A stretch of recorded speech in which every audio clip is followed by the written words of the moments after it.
పనిచేస్తున్న ఐఏఎస్ అధికారుల్లో వాణి Prasad, Ronald rose, Amrapali ప్రశాంతితో పాటు ఐఏఎస్ అధికారులు అంజనీ కుమార్, అభిలాష్ బీస్ట్, అభిషేక్ మహంతి వంటి ఐపీఎస్ అధికారులను కేంద్రం ఏపీ క్యాడర్కు కేటాయించింది.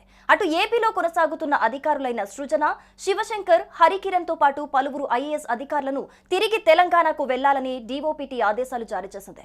దీంతో డీఓపీటీ ఆదేశాలతో ఆయా అధికారులు ఏపీలో రిపోర్ట్ చేశారు.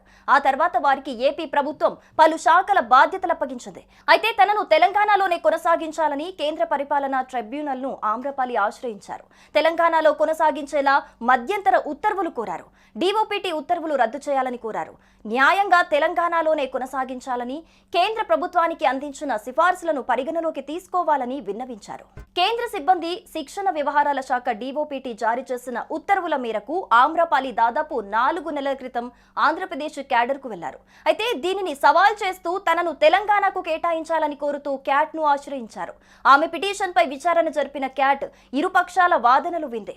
అనంతరం ఆమ్రపాలి అభ్యర్థనను పరిగణలోకి తీసుకుంటూ ఆమెకు అనుకూలంగా తీర్పు వెలువరించింది. ఆమెను ఆంధ్రప్రదేశ్ క్యాడర్ నుండి తిరిగి తెలంగాణ క్యాడర్కు కేటాయిస్తూ క్యాట్ ఉత్తర్వులు జారీ చేసింది. ఈ పరిణామంతో ఆమె త్వరలోనే తెలంగాణ ప్రభుత్వంలో బాధ్యతలు చేపట్టే అవకాశం ఉంది.